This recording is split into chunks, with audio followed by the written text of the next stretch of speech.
안녕하십니까. 어게인 MSFS로 파일럿 되기의 저자 손갑철입니다.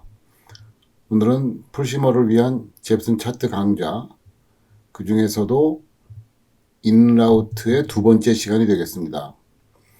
지난 인라우트 1시간에는 기본적으로 항로의 종류, 그 다음에 미국 항로, 그 다음에 미국을 제외한 다른 나라들이 주로 이카오 규격으로 항로를 만들기 때문에 그 항로의 이름은 어떻게 붙이나 꼭 외울 필요는 없습니다만, 그다음에 항로 차트 보는 법, 그다음에 최저 고도 이런 등등을 공부를 했고요. 오늘은 꼭 항로 차트 얘기는 아니고 항로 그 자체에 관한 얘기를 조금 더 해보려고 합니다. 그래서 차트 얘기는 아니기 때문에 여러분들께서 이번 강좌는 스킵하고 넘어가셔도 풀심을 즐기시는데 큰 지장은 없겠습니다. 오늘 말씀드릴 내용은 태평양이나 대서양 같은 큰 바다를 건너갈 때의 얘기들, 그런 얘기들을 좀 나눠보고 싶고요. 그 다음은 특히 미국에서 그 자잘자잘하게 특히 대도시 주변을 공항이 많기 때문에 대도시 주변을 비행할 때 많이 사용하게 되는 TEC, Tech Route라는 것에 대해서 알아보려고 합니다. 그러니까 크게 두 가지 주제가 있겠습니다. 대양 항로하고 도심 항로라고 그래요. 해야 될까요? 표현이 좀 이상한데 그 도시 항로 같은 거를 한번 공부를 해보겠습니다. 자, 시작합니다. 먼저 대양 항로 얘기입니다. 이게 지금 보시는 화면은 내비 그래프에 그 항로 차트입니다. 이거는 로우 하이 구별은 있습니다만, 이제 특히 하이 쪽을 보시면, 예를 들면 우리나라에서 미국 쪽을 간다 그러면, 이런 식으로 되게 가거나, 아니면 이렇게 가거나 합니다. 여기 꼭 이 알래스카 여기 튀어나온 이 반도를 가지 않고, 이렇게 가기도 합니다. 자, 그런데, 이쪽으로 가게 되면 그래도 여긴 좀 주변주변에 땅이 있어요. 땅이 있어서 여기는 공항도 있어요, 심지어. 그리고 비오알도 있습니다. 그러니까 비오알 항법이 가능해요. 근데 이쪽은 비오알 같은 게 없죠. 당연히 그냥 진짜 망망대해니까. 여기는 하와이니까. 근데 하와이 이렇게 가지는 않습니다. 그래서 대양을 건너갈 때 쓰는 항로들을 문제 좀 생각을 해봐야 되는데, 그보다 먼저 우리가 심브리프라는 걸 한번 볼게요. 그러니까 예를 들면 우리나라에서 인천에서 LA 공항까지 간다 그러면 심브리프를 보겠습니다. 심브리프 하면은 되게 익숙하시죠. 다른 것 많이 생략하고 요거 RKSI 인천공항에서 KLAX LA 공항까지 간다고 치고 비행기 종류를 보잉 777에 200 이렇게 여기서 선택하는 거 있죠. 이런 걸로 원하시는 다른 기종을 선택하셔도 되고요. 이걸 선택했다고 치면 이렇게 차트가 나옵니다. 근데 이렇게 보통 처음에 이렇게 안 보시죠. 이렇게 나올 겁니다. 이렇게. 우리나라에서 일본으로 해서 이렇게 넘어가는 차트고요. 이 항로고요. 이제 심브리프의 장점이 뭐가 있냐면 이렇게 루트를 여러 가지를 볼 수가 있는 거예요. 지금 이제 1번으로 골라준 루트를 본 거고 2번으로 한번 골라준 루트를 한번 봐볼까요? 비슷하네요. 3번이요. 이것도 조금 다르지만 큰 차이는 없는 것 같아요. 4번은 이렇게 됐습니다. 사실은 4번 말고 더 있어요. 모어 아우트 해가지고 굉장히 많이 나오는데 1, 2, 3, 4 있었죠?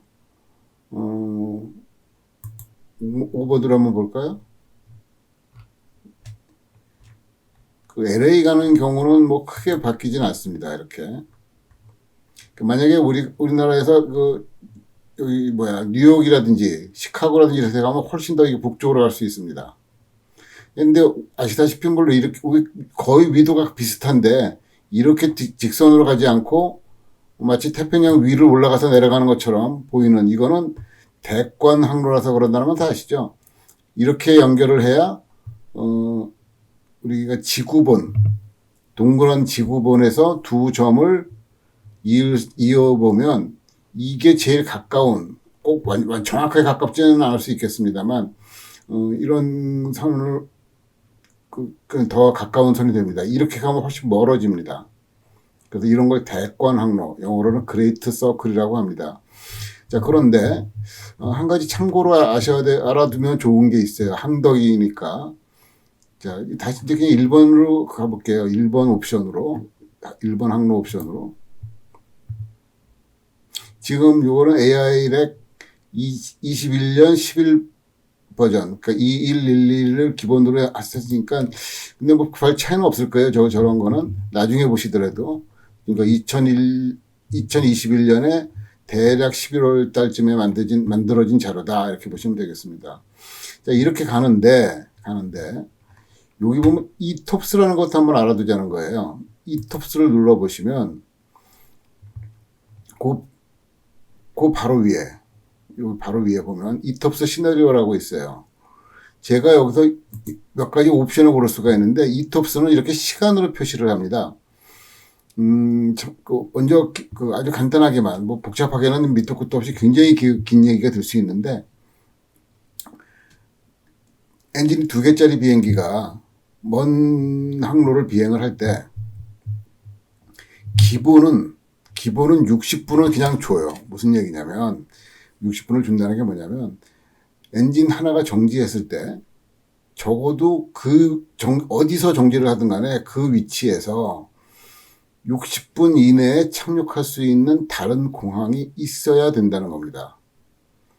그러니까 우리나라에서 예를 들어 가정을 하면 뭐 김포나 인천에서 제주공항을 간다고 하면 만약에 가다가 중간에 엔진이 하나가 정지를 하면 불이 났거나 무슨 버드 스트라이크가 됐거나 고장이 났거나 기름이 새거나 뭐 등등등 어떤 이유든지 간에 엔진 하나가 서면 60분 이내에 다른 공항에 착륙할 수 있는 경로로 가야 된다.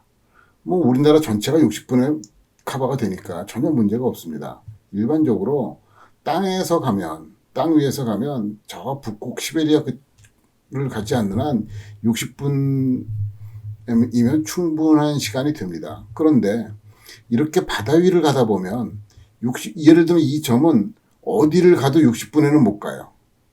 그렇죠?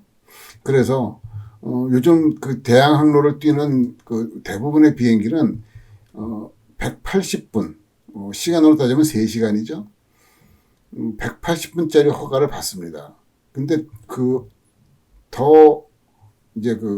이 조건이 좀 까다로워져요. 굉장히 엔진의 안전성. 그러니까 남아있는 엔진이 적어도 3시간 동안에 아무런 문제가 없음을 보장해야 될 거 아닙니까? 그런 문제가 있기 때문에 쉽지는 않은 문제인데, 요즘은 그게 점점 늘어나가지고요. 심지어 370분짜리도 등장을 했다고 합니다. 굉장히 특이한 케이스가 될 거고요. 207분은 많이 나와요. 207분은 180에 10%인가, 5%인가를 더 했다는 것 같은데, 15%를 더 했나요? 아마 그럴 거예요. 그런 식의 계산이에요. 240은 이제 4시간이 되겠고요. 자, 그래서 요새 그러니까 747이나 777 같은 대양 항로를 뛰는 대부분의 비행기들은, eTOPS 120 또는 180은 다 받았다고 치면 됩니다. 자, 그러면 이런 항로를 간다 그러면 과연 그게 될까요? 이 중에서 어디서 엔진 하나가 정지하더라도 3시간 안에 도착할 수 있는 공항이 있을까요? 를 계산해 주는 게 바로 요거예요. 이것도 오토 캘큘레이터를 한번 해보면 이렇게 보입니다. 이거 보는 법을 대충만 말씀을 드리면 지금 현재 여기서 사용하는 그래서 그런 비상공항으로 이제 만들어 놓은 게 RJCK, 뭐 공항 이름까지 몰라도 되죠. UHPP, 이거는 현재로서는 러시아에 있는 공항이겠죠. 이건 알래스카에 있는 공항이겠죠. 그래서 우리는 LA 쪽에 간단 말이에요. 자, 그러면 보십시다. 이 인천에서 일본을 통과할 때까지는 뭐 180분에 전혀 문제가 없으니까 볼 것도 없어요. 그런데 여기 요 파란 점, 여기 보면 EN 컬런하고 RJCK라고 되어 있잖아요. 이건 엔트리예요, 엔트리. 쭉 가면 엑시트, EX가 나옵니다. 자, 보십시다. 여기서 좀 우리가 말하는 비상공항이라고 하는 거를 RJCK라고 하면 쿠시로라고 하는 그 공항이 여기 작은 동그라미가 요게 그러니까 60분짜리예요. 60분에 갈 수 있는 거리. 여기가. 자, 그러니까 요 파란색을 초록색 점을 지나가면 우리 항로에서 이걸 넘어가면 이제는 적어도 60분 이내에는 아무 데도 갈 수가 없는 상황이 되는 겁니다. 이해가 되시죠? 그래서 지금부터는 ETOPS가 적용되는 시간이다. ETOPS란 원래 이거 뭐의 약자냐면 Extended Twin Engine Operation Specification이 그럴 겁니다. 정확한 약자는 제가 말씀드릴게요. 즉 트윈 엔진이 원래는 60분밖에 안 주는데 이 비행기는 잘 만들었으니까, 그리고 안전하니까, 엔진이 굉장히 신뢰성이 있으니까 더 허가를 해주세요. 우리는 120분도 가능합니다. 180분도 가능합니다. 해서 허가를 받는 거예요. 그래서 60분은 기본으로 그냥 다 주는 건데, 여기서부터는 60분을 벗어나는 거죠. 즉, ETOPS에 별도의 허가가 있지 않으면 이렇게 나갈 수가 없는 거죠. 이 방향으로 갈 수가 없는 거죠. 그래서 그러면 지금 이거는 뭐냐면은 이게 3시간짜리 원이에요. 요 UHPP에 3시간짜리 원에 들어가는 거예요. 근데 왜 여기 이게 중심이 아니고 이렇게 위가 더 큰가요? 그거는 우리 동그란 지구를 이렇게 2차원의 지도로 펼쳐놨기 때문에 그런 겁니다. 지금 여기를 중심으로 이 원은 3시간 거리에 갈 수 있는 거리입니다. 뭐 짐작되시죠? 여기를 중심으로 이 원이 3시간 거리에 갈 수 있는 원입니다. 자, 그러니까 여기서부터 이 초록색부터 출발해서 여기까지는 만약에 하나의 엔진이 정지하면 UHPP로 가줘야 돼요. 그렇죠? 이해가 되시죠? 요 점을 지나면, 그러니까 여기서부터 여기까지는 요 사이는 여기로 갈 수도 있고 여기로 갈 수도 있겠죠. 3시간이 겹치는 곳이니까. 여기서 ETP는 Equal Time Positioning이 그럴 겁니다. 그러니까 여기서부터는 요 점은 UHPP로 가거나 여기 PACV로 가거나 같은 시간이 걸리는 점입니다. 지도가 여기서 더 멀리 보인다고 아무래도 여기도 가까워 보이네, 일로 가자. 아닙니다. 지구는 둥글기 때문에 이 지도에서 보는 거리와는 꽤 차이가 있습니다. 그렇죠? 그래서 여기서 더 지나가면 여기까지는 이 상황에서 어디서 엔진이 정지하든지 간에 PACV로 가야 돼요. 물론 여기 거기다가 정지를 했으면 굳이 일로 안 가고 더 가까운 이 공항으로 갈 수 있죠. 적어도 3시간 안에 있다는 걸 여기서 확인만 해주는 거잖아요. 그렇죠? 그렇게 됐고, 여기서부터 여기 EX, KMFR이라는 건 뭐냐면, 요 공항에서 60분 시간이 걸리는 점이기 때문에, 이제는 이때부터는 ETOPS 비행이라고 하지 않습니다. 그러니까, 여기 엔트리 포인트부터 여기 엑시트 포인트까지가 ETOPS 비행입니다. 즉, 비행기 엔진이 하나 꺼졌을 때, 대체 공항으로 가는 시간이 60분 이상이 되는 곳입니다. 그 중에서 이건 180분을 허가를 받았다면 이렇게 설정하고 갈 수 있습니다. 만약에 우리 비행기가 180분 허가를 못 받은 거다. 그렇게 한번 가정을 해볼까요? 여기서 120분이라고 또는 그 사이에 있는 138분이다. 한번 베리파이를 해볼까요? 여기 보면 여기 에러가 나오잖아요. One or more alternate exceed 138 minutes range. 그러니까 적어도 한 점 이상이 138분 내에 갈 수 있는 공항을 찾지 못한다는 거죠. 그래서 이거를 180으로 하면 여기 보면 이제 초록색으로 딱 나오지 않습니까? ETOPS 180에 적용이 된다. 이런 거죠. 그렇게 알고 계시라는 겁니다. 이걸 꼭 알아야만 되는 건 아니지만, 그렇구나 정도는 한번 알아두시면 좋습니다. 자, 그러면, 이렇게 이제 항로를 짰다고 해봅시다. 항로를 이렇게 결정을 했어요. 이 항로 이름을 한번 보겠습니다. 항로 이름이 아니라 포인트들을 보겠습니다. 여기 있는 게 항로죠. 여기 보면 이제 우리 조금 익숙해지는 분들은 아실 거예요. 에고바 1H. 이건 시드죠. 에고바 어쩌고 해가지고 일본 쪽으로 가고 뭐 그렇습니다. 그런데 M론 다음에 지나가면 요런 거 나오죠. 39N155 에코. 이런 거 나오죠. 이게 뭐냐면 위도 경도 좌표예요. 위도 경도 좌표. 어디까지 가냐면 여기까지는 전부 위도 경도 좌표예요. 그렇죠? 그런데 한번 다시 보실게요. 뭘 보냐면 그러니까 여기 이 중에 어떤 길이 들 거예요. 이렇게. 그렇죠? 그런데 우리 플라이트 한번 설계해 보십시다. 뭘 설계를 하냐면 좀 전에 똑같은 거. 이건 내비그래프에서 보는 겁니다. 매뉴얼로 해서 오리지널 RKSI 데스티네이션은 K락스죠. 그리고 오토 제너레이터를 한번 해보겠습니다. 라우트 옵션은 뭐 당연히 하이웨이 에어웨이로 가야 되겠죠. 크리에이트 하면 어떻게 나오는지 한번 보실게요. 시간이 꽤 걸리네요. 길어서 그런가요? 여기는 좀 이렇게 나와요. 이 이유가 뭐겠습니까?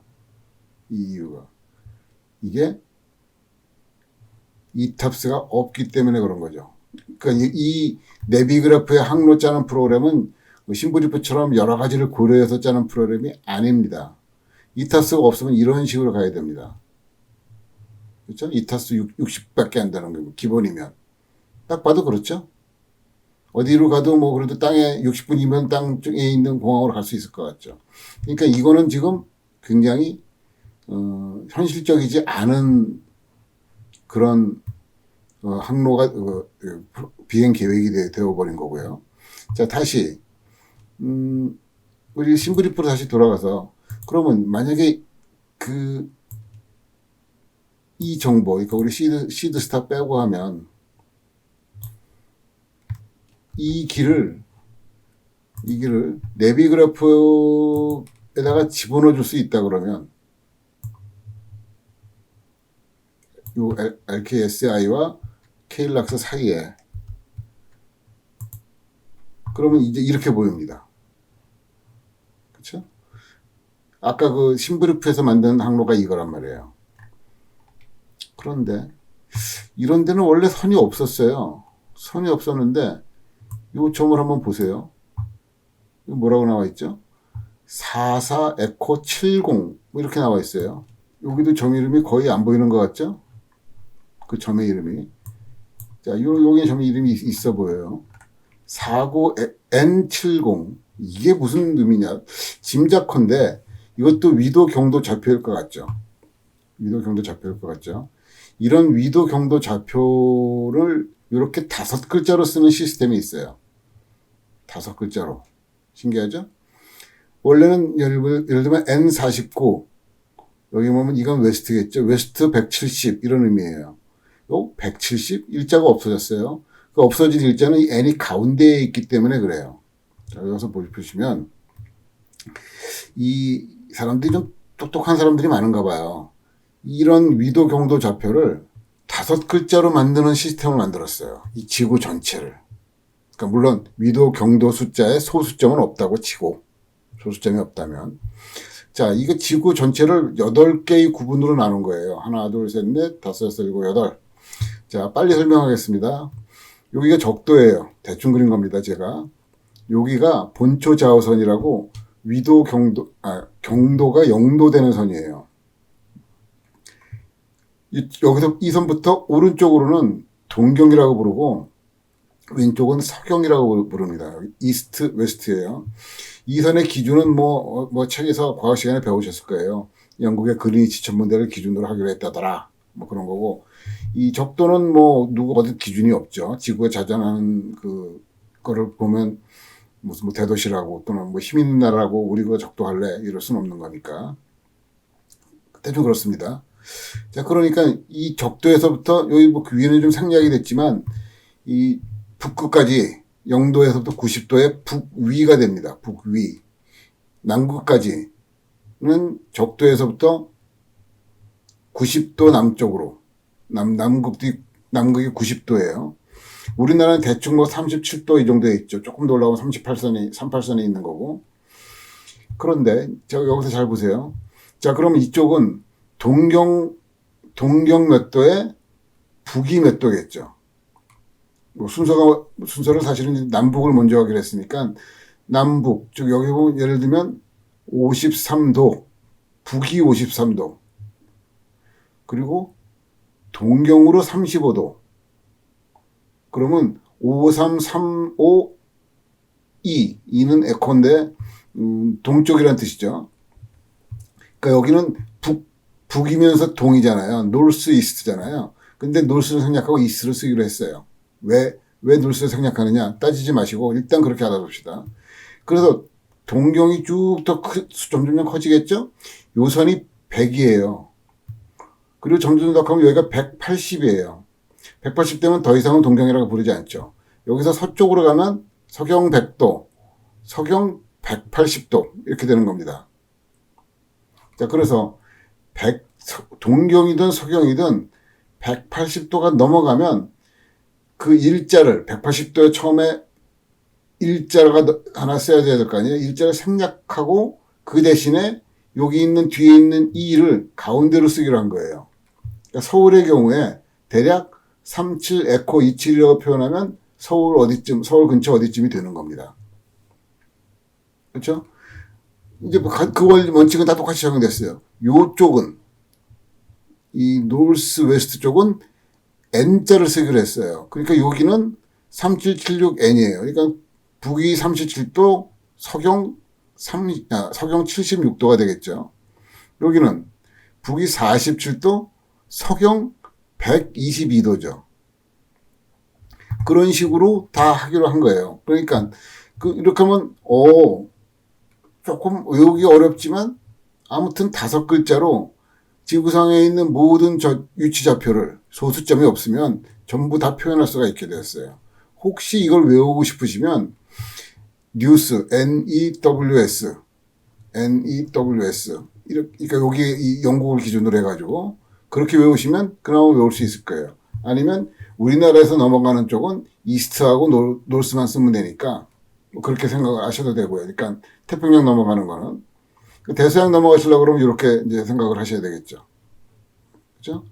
자, 그런데 이런 좌표, 이렇게 표시가 된다는 걸 이제 알아두시고, 아까 여기서 보시면 바로 이제 그거죠. 이거 이제 읽을 수가 있겠죠.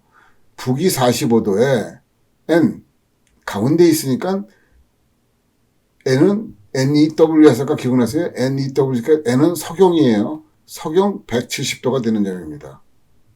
그렇게 따라간다는 겁니다. 이해되셨죠?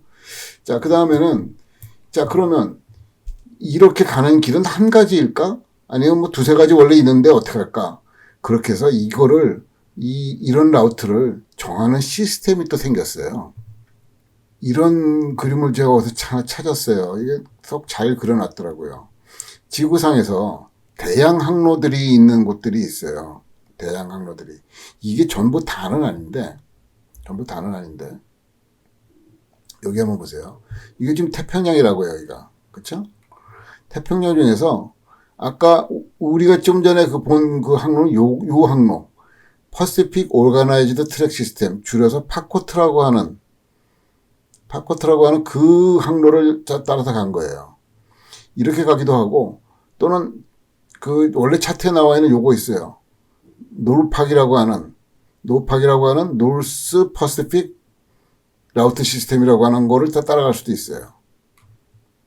그리고 대서양 넘어가는 거, 우리 바심 같은 데서도 크로스 더 폰드 해가지고 대서양 넘어가는 거 이벤트도 하잖아요. 이거는 나트라고 그래요. 노스 애틀랜틱 오가나이즈들을 이제 말을 생략해야지 NATS. 아무튼 약자로 다 쓴다 그러면 노스 애틀랜틱 오가나이즈드 트랙 시스템 이렇게 얘기를 합니다. 그리고 가끔 여기 뭐 서대서양 쪽도 좀 있고요. 그 버뮤다 쪽을 지나가기 때문에 하는 항로들이 있습니다. 그러니까 이렇게 그러니까 예를 들면 요 항로 요거는 원래 정해져 있고 여기도 하나하나씩은 다 정해져 있는데 비행기 입장에서 예를 들면 뭐 대한항공의 008편이 008편 없나? 아무튼 007편이 LA 가는 편이라고 치면 내일 출발하는 LA 편은 어떤 루트를 사용할까는 조종사가 결정하는 게 아닙니다. 그거는 전문가가 있어요. 그 디스패처라고 하죠. 운항관리사. 그 운항관리사는 뭐를 더 잘 알기길래 전문가냐? 그게 또 있습니다. 제트기류라는 거 들어보세요. 제트기류. 제트기류라는 게 뭐냐면 지구상에 어떤 위치에서는 항상 서풍이 붑니다. 서풍. 그리고 특정 고도에서 그 서풍이 굉장히 셉니다. 그래서 그게 거의 항상 부는데 이게 거의 항상 불지만 그 계절에 따라 시간대에 따라 그때 어디는 좀 세고 어디는 좀 약하고 그럴 수가 있어요. 자, 지금 여기서 보시면 대충 여기가 우리나라 아까 미국 서해안 이렇게 되잖아요. 그러면 우리 아까 그 경로를 따라간다 그러면 대략 이렇게 가겠죠. 지금 이렇게 가겠죠. 자, 지금 보면 아까 이 루트가 우리 루트가 거의 이 제트기류를 따라가요. 그렇죠? 즉 우리가 다시 또 게다가 이 제트기류가 거의 민항기들이 운행하는 고도 4만 피트 근처에서 이 제트기류가 굉장히 세거든요. 그러면 상대적으로 미국에서 한국으로 올라고 그러면 뭐 일본이든 뭐 다른 아시아든 올라고 그러면 제트기류 때문에 맞바람을 받잖아요. 그래서 실제로 우리가 예를 들면 LA 가는데 갈 때 10시간 걸리면 올 때 11시간이나 11시간 반쯤 걸립니다. 현실이 그렇습니다. 겨울이 될수록 아마 그 차이가 더 세고 뭐 그렇게 알고 있어요. 자, 그러면 운항관리사는 뭐 하는 거냐면 그러니까 그날의 예상 비행할 시간에 예상 제트기류를 확인하고 가장 갈 때는 제트기류를 타는 제트기류가 센 곳을 골라가는 뭐 정확하게 이걸 따라서 갈 수는 없는데 그럼 거리가 또 많이 늘어나니까요. 그런 경로를 택하는 거고요. 올 때는 가능하면 제트기류를 덜 타는 방향으로 실제로 여기에 바람이 없다는 뜻은 아니겠는데 덜 타는 길을 타야 되겠죠. 그거를 그때 정해야 되기 때문에 그러면 다른 우리나라에도 항공사가 많고 일본에도 항공사가 많고 우리 또 중국 또 당연히 같은 비슷한 시간대에 가려고 할 거 아니에요. 서로 경쟁을 합니다. 경쟁을 하니까 그 시간대를 맞춰야 되고 그러다 보면 게다가 이 대양 항로에서는 앞비행기 뒷비행기의 간격을 우리 서울 제주 운행하듯이 가깝게 할 수가 없어요. 뭐 2분 3분 거리 가지고 안 됩니다. 그러다 보니까 하나의 항로에 태울 수 있는 그 비행기들이 띄엄띄엄 있어야 되다 보니까 꽤 경쟁이 치열하죠. 그래서 실제로 경로도 여러 개가 있고요.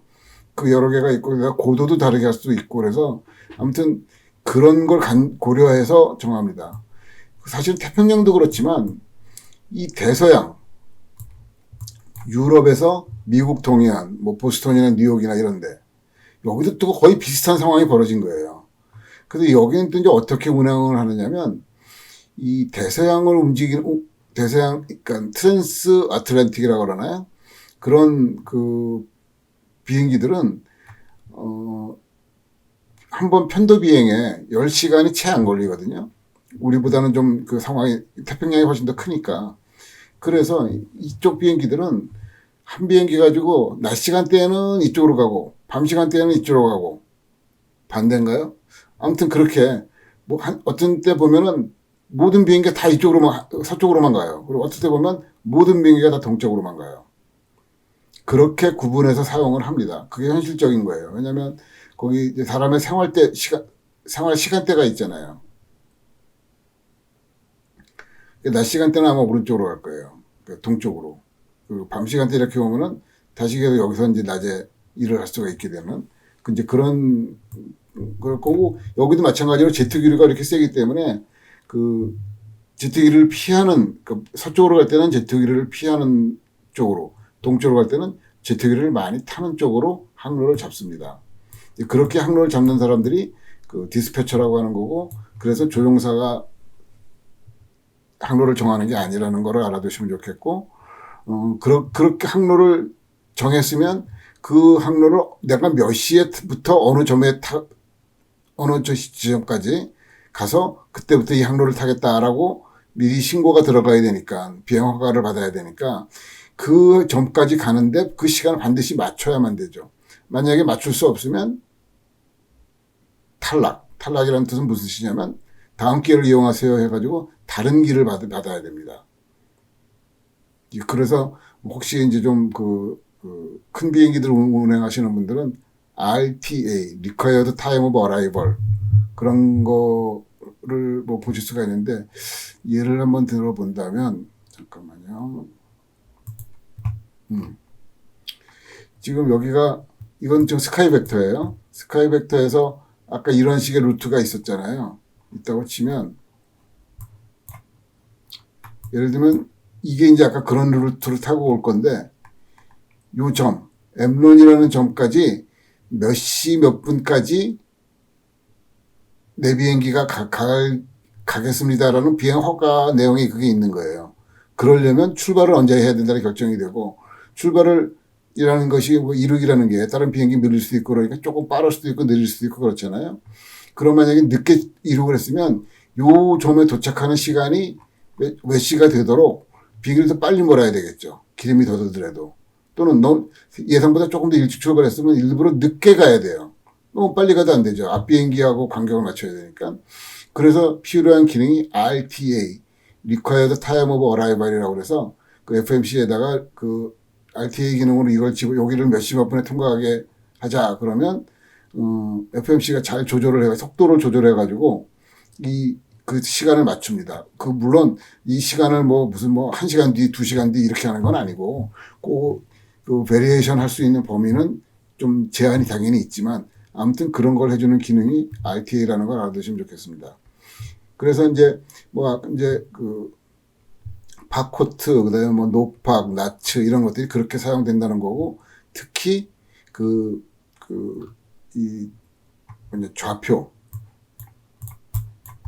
좌표들이 있었죠. 어디서 봤더라? 여기서 봤죠. 이런 데서 쓰이는 이런 좌표를 어떻게 표현하는지. 만약에 이걸 입력해야 된다 그러면 그 좌표를 입력할 수도 있잖아요. 심브리프에서 그대로 갖고 올 수도 있지만, 재미 삼아서 수동으로 입력한다 그러면 49N70 이런 식으로 입력하면 됩니다. 그러면 포인트 이름이 5글자니까 포인트 이름이 되기도 하고 그렇습니다. 근데 그러니까 요즘이라는 거는 예를 들면 737 같이 좀 오래된 비행기들은 이렇게 입력을 해야 되고요. 좀 더 새로운 비행기들은 더 긴 글씨로 해도 됩니다. 예를 들면 이게 뭐냐면 N49 웨스트 170 이렇게 해도 입력이 됩니다. 근데 737은 5글자밖에 안 보이기 때문에 그런 식으로 입력을 합니다. 길게 입력을 하면 그걸 다 보여줄 방법이 없잖아요. 그러니까 웨이포인트 01, 웨이포인트 02, 웨이포인트 03 이런 식으로 나와서 내가 입력한 정보가 뭔지를 확인하기가 참 어려워지죠. 그래서 그러느니 차라리 그냥 요렇게 5글자로 입력을 하겠다. 이런 시스템을 쓸 수가 있습니다. 이런 거 알아두시면 항덕의 길에 조금씩 가까워지시는 거죠. 대양항로 쪽은 이렇게 마치고요. 이번에는 뭐를 보고자 하냐면 아까 처음에 말씀드렸습니다만 택라우트라는 걸 말씀드리려고 하는데, 택라우트는 일단 내비그래프 차트에서는 거의 활용하기가 별로 좋지 않습니다. 그래서 이 스카이벡터를 쓰시는 게 좋고요. 스카이벡터 중에서 미국 쪽으로 가시면 특히 로우 인라우트를 보시면 뭐가 되게 복잡하잖아요. 예를 들면 여기가 지금 LA거든요. 로스앤젤레스 인터내셔널. 이 근처가 굉장히 복잡하죠. 그 다음에 잘 아시는 샌프란시스코. 여기가 샌프란시스코죠. 샌프란시스코 인터내셔널. 이 근처에 되게 복잡하다고요. 공항도 많아요. 그러니까 이 인라우트 차트에도 공항 표시가 다 있긴 하지만 사실은 VFR로 보시면 공항은 좀 더 잘 보이죠. 이렇게 파란색하고 이 마젠타색으로 왜 이러나? 파란색하고 마젠타색으로 이렇게 다 보이니까 큰 공항, 작은 공항 해가지고 굉장히 많다고요. 그런데 이런 대도시 주변에서 비행하는 비행기들, 그러니까 우리식으로 말하면 여객기, 에어라이너들은 당연히 많은데 그거 말고도 이쪽에 사람도 많이 살고 돈 많은 사람도 많기 때문에 경비행기들이 굉장히 많이 날아다니거든요. 꼭 세스나뿐만 아니라 뭐 비즈니스 제트라든가 뭐 트윈이라든가 이런 아무튼 GA라고 하는 제너럴 에비에이션 이 비행기들이 굉장히 많이 날아다니는데 그 비행기들을 이 근처에서 이 어떤 적절한 에어리아에서 이 메트로폴리탄 에어리아 정도 된다고 할까요? 아니, 메트로폴리탄보다 더 크죠. 그러니까 이런 정도의 그 공간에서 공역에서 날아다닌다면 그 항로를 어떻게 짤 건가를 고민할 수 있잖아요. 그렇죠? 큰 공항은 피해야 될 거고. 그 다음에 그렇게 짜는데 대부분의 경우 이렇게 비행 거리가 짧기 때문에 굉장히 높이 올라가지 않아요. 제트기라고 하더라도 그러니까 비즈니스 제트 같은 그 사이테이션이라든지 뭐 이런 비행기들이라도 뭐 굳이 높이 올라갈 이유가 없다고요. 그러면은 미국은 우리나라도 이제 관제의 순서 대충 아시죠? 뭐 그라운드, 타워, 디파추어, 센터 또는 컨트롤. 그다음에 다시 이제 어라이벌 이렇게 나오잖아요. 우리나라에서는 인천 컨트롤이라는 말을 쓰는데 미국어는 센터라는 말 씁니다. LA 센터, 뭐 뉴욕 센터, 보스턴 센터 뭐 이런 식으로 부릅니다. 아틀란타 센터. 그 센터가 20몇 개가 있어요, 미국은. 그래서 여기서 미리 항로를 정해놨는데 그 센터가 컨택하지 않아도 되는 센터랑 컨택을 하지 않을 수 있는 항로를 만들었어요. 그래서 그 이름을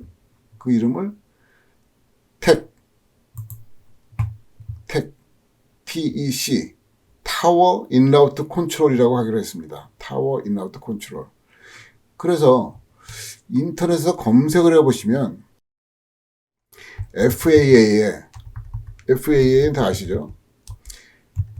AFD라는 그 다큐멘트가 있어요. 에어포트 앤 퍼실리티 디렉토리를 어디서 봤습니까? 하는데 그 중에서 요건데 AFD는 원래 이건데 서치를 하면 나오는데 워낙 많으니까 요게 서플리먼트라고 하는 게 있어요. 디지털 차트 서플리먼트라는 거. 제가 지금 검색하는 거 잘 보세요.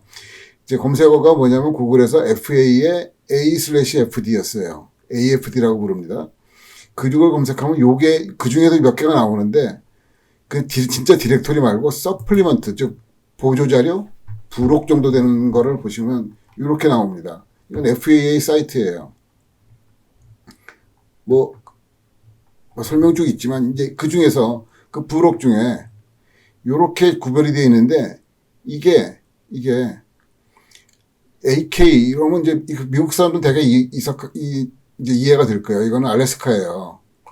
뭐 예를 들면 이건 퍼시픽이고 사우스 웨스트, 사우스 이스트, 노스 웨스트, 노스 이스트 이런 거죠. 예를 들어 좀 전에 저희가 봤던 거 캘리포니아 쪽이라 그러면 사우스 웨스트가 될 거예요. 그래서 요거를 클릭을 하시면 돼요. 이거를 클릭을 하시면 이제 이 정보가 나오는데 시간이 꽤 걸리더라고요. 시간이 꽤 걸려서 제가 이미 받아놓은 거를 보겠습니다. 바로 그걸 받은 거예요. 이거 굉장히 커요. 이거 페이지가 653페이지니까 이거를 차트 서플리먼트라고 돼 있고 사우스 웨스트 US 즉 커버하는 에어리어가 여기예요. 여기죠. 여기서 타워 인라우트 컨트롤 인루트 타워 인루트 또는 인라우트 뭐 컨트롤까지 안 해도 요 단어로 검색을 서치를 해보면 이렇게 나와요. 그러니까 적어도 여기서 커버되는 거는 두 에어리어가 있는 것 같아요. 미국의 사우스 웨스트라고 하는 지역에 택 라우트를 설정해 놓은 곳이 두 지역이에요. 하나는 여기 노던 캘리포니아. 그 다음에 그게 그 정보들이 여기 쭉 나오고요. 일단 좀 내려가 볼게요. 페이지 다운으로 내려갑니다. 그 다음에 남쪽, 캘리포니아 남쪽. 그죠? 노던 캘리포니아는 이제 샌프란시스코가 있고, 캘리포니아 남쪽에는 로스앤젤레스가 있죠. 그죠? 쭉 더 내려가면 이제 더 이상은 없어요. 이제 그 다음에 이제 무슨 차트 심볼들이 나오고 뭐 그런 거니까. 자, 그럼 다시. 그나마 여러분들이 좀 이름이 익숙하실 가능성이 좀 있는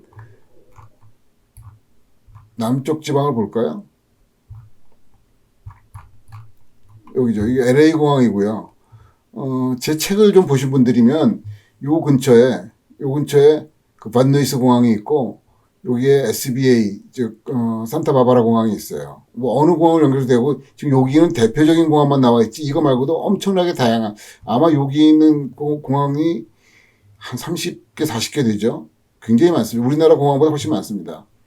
자, 그래서 지금 무슨 얘기를 하려고 그러냐면 예를 들면 어느 에어리에서 이제 우리는 좀 이게 익숙하지 않겠지만 미국 지형에 익숙하신 분들은 이름이 편하겠죠. 그래서 버뱅크 에어리아에서 그럼 거기에는 뭐가 있냐면 공항이 BUR 이건 KBUR이에요. KVNY 이거 반누이스라고 저 책에서 아마 저책 따라서 비행해 보신 분들은 기억하실 거예요. WHP 이게 화이트만인가요? 화이트 뭐더라 아무튼 그 공항이 있어요.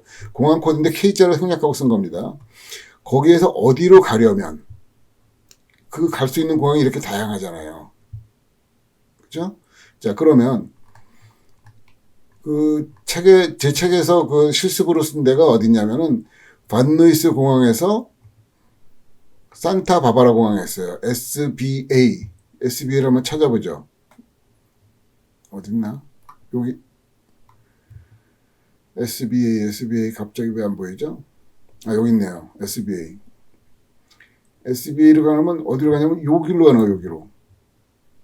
이 루트로 실제로 제가 이걸로 찾았고 그래도 이렇게 따라서 IFR 실습을 하는 경로를 만든 거라고요.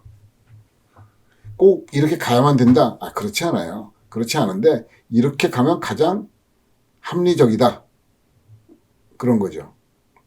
이것이 지금 이 경우는 거의 항로를 따라갔지만 어떤 경우는 항로를 따라가지 않는 경우도 간혹 있어요. 그래서 예를 들면 여기서 보면 BURP 39라고 되어 있는 건 이게 이제 여기 보면은 버뱅크 에어리어라는 것 때문에 BURP라고 나온 것 같고요. BURP 39라고 이게 비행 계획에 예를 들면 VNY에서 즉 반누이스에서 출발해서 어떤 경로를 갈 거냐 이거 다 쓰지 않고 버프 39, BURP 39라고만 쓰면 적어도 미국 사람들, 미국 관제에서는 알아듣습니다. 그거 신기하죠?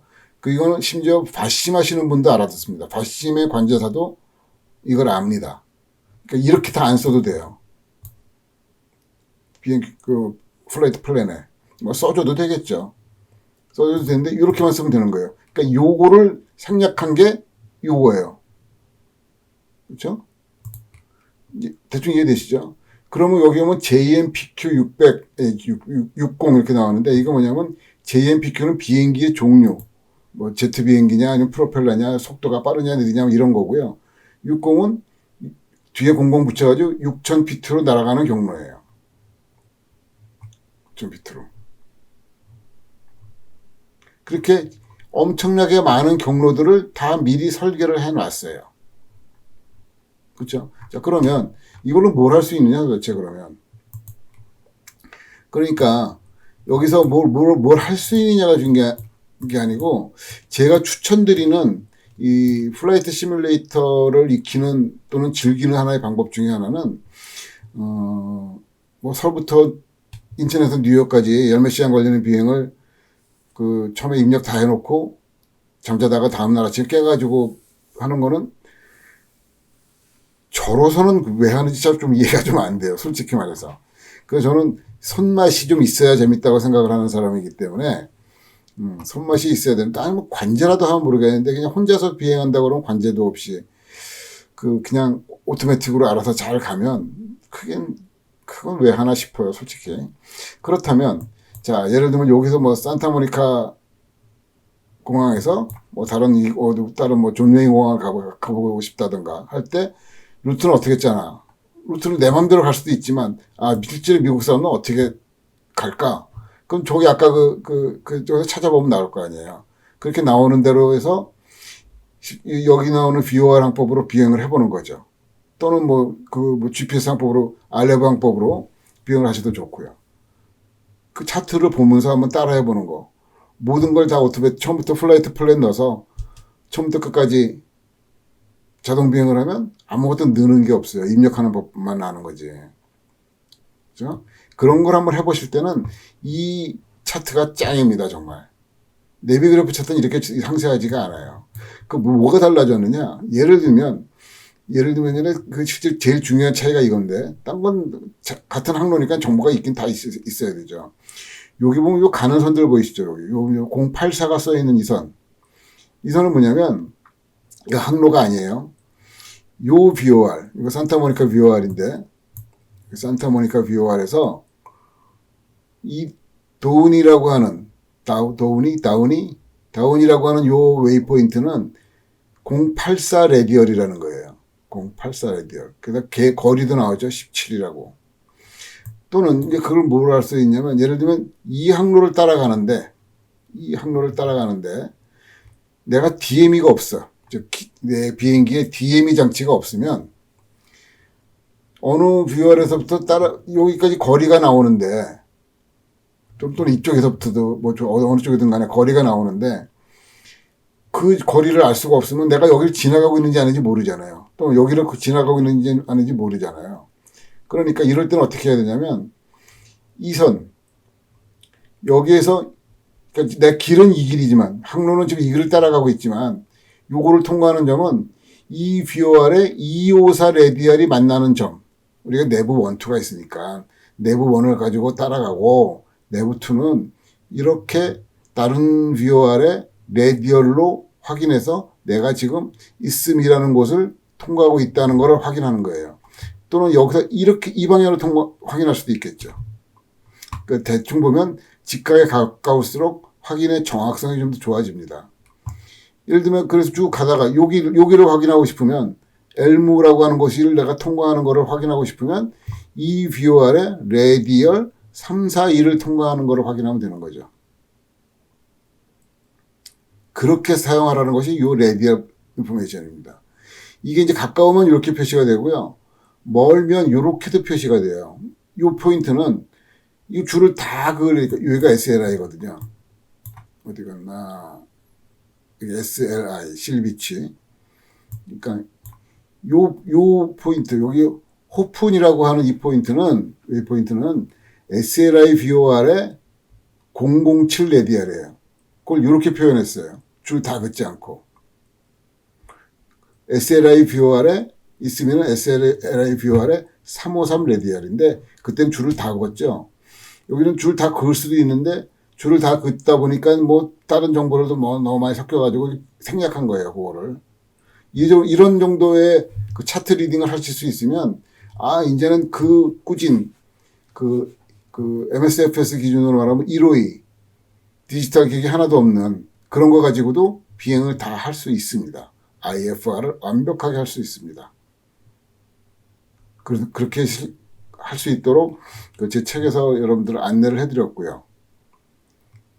그렇게 해서 특히 이런 대도시 주변에는 TC 라우트가 워낙 잘 되어 있기 때문에 그 텍라우트를 이용을 해서 여러분들이 1시간 정도의 거리 꼭 느려터진 셋은 아니더라도 적절하게 트윈 비행기라든가 아니면 비즈니스 제트라든가 이런 걸로 한번 비행을 해보시는 것을 추천드리고 싶어서 이 강좌를 중에 내용을 소개를 시켜드렸고요. 그 텍라우트를 아까 그 엄청난 이런 자료에서 찾았잖아요. 이렇게 찾았는데, 이렇게 찾으면 이거 좀 짜증나죠, 솔직히. 그런데 그걸 또 도와주는 그 사이트가 있더라고요. myflightroute.com이에요. myflightroute.com. 여기서 보면 텍 라우트 서치라는 기능이 있어가지고, 근데 문제는 이제 이분이, 이걸 만든 분이 이 동네 사시는지 여기만 있어요. 뭐 뉴욕이나 무슨 샌프란시스코나 시카고나 이런 데는 다 없고, 요거 타원 인라우트 컨트롤의 서던 캘리포니아 LA 지역만 있어요. 그래서 이제 예를 들면 여기서 우리 제 책에 나왔던 그 라우트를 다시 한번 이제 만들어 본다면, 뭐죠? 그 VNY 반루이스에서 산타바바라 SBA 이렇게 나오잖아요. 아까 이 정보 그대로 나오죠. 사실은 이거 만드신 분이 결국은 그 FAA 다큐멘트를 그대로 여기다 이제 코딩을 한 거기 때문에 뭐 그 달라질 리가 없죠. 그 버뱅크 39라는 루트도 아까 말씀 한번 드렸죠. 그 루트다. 그런 거고. 여기 보면 JMPQ60이라는 것도 나왔었잖아요. 그럼 이게 뭐냐면, 요게 이제 그 설명에 추가가 돼 있어요. Q는 난 Z. 그러니까 Z 엔진이 아닌 거. 그리고 순항 속도가 189노트 이하. P는 Z가 아닌데, 쉽게 말하면 프로펠러라고 보면 되고요. 190노트 이상. M은 터보 프롭이나 아니면 뭐 스페셜한 거. 굉장히 빠른 놈. 프롭인데 빠른 거. J는 Z 파워드. 그러니까 즉 Z 그 비행기들을 얘기하는 거죠. 주로 비즈니스 제트가 되겠죠. 그런 다 60이고 만약에 이제 어떤 이 루트는 이제 이렇게만 제시가 되어 있는데 어떤 루트들은 이렇게 이걸 두 개를 구분하기도 해요. 고도가 달라지기도 하고. 그리고 60이라는 건 당연히 그 00 붙여가지고 6000피트를 제한하는 겁니다. 이분이 아마 엑스플레인 쓰시나 봐요. 그래서 엑스플레인 뭐 이런 게 있어요. 그래서 여기서 예를 들면 지금 이 루트를 스카이 벡터로 링크도 가능하고요. 얼마나 편해요. 여기 출발공항에서 이런 경로를 거쳐서 필모어라고 하는 뷰어를 거쳐서 광까지 가고 광에서부터 여기까지. 여기서 광에서부터 이제 뭐 이 공항은 여기 있으니까 그 다음에 그 활주로의 방향이나 아니면 뭐 ILS 착륙을 할 건지 RLV 착륙을 할 건지 그런 걸 선택해서 이제 달라질 수는 있겠죠. 이건 이제 다이렉트 코스만 여기서 보이는 거고요. 아무튼 이렇게 항로를 짜서 그 손맛 보는 비행을 하시면 좋지 않을까 하는 생각에 이 텍라우트라는 걸 소개를 드렸습니다. 예, 이래서 그 인라우트 강좌의 2편을 여기까지를 마치고요. 뭐 항로라는 것도 알고 보면 굉장히 공부할 게 많은데 뭐 너무 자세하게 들어가면 밑도 끝도 없고 또 어떻게 보면 이제 지겨울 수도 있으니까 여기서 마치기로 하고요. 다음에는 스타, 즉 항로를 다 탔으면 그 다음에 스타 타야죠.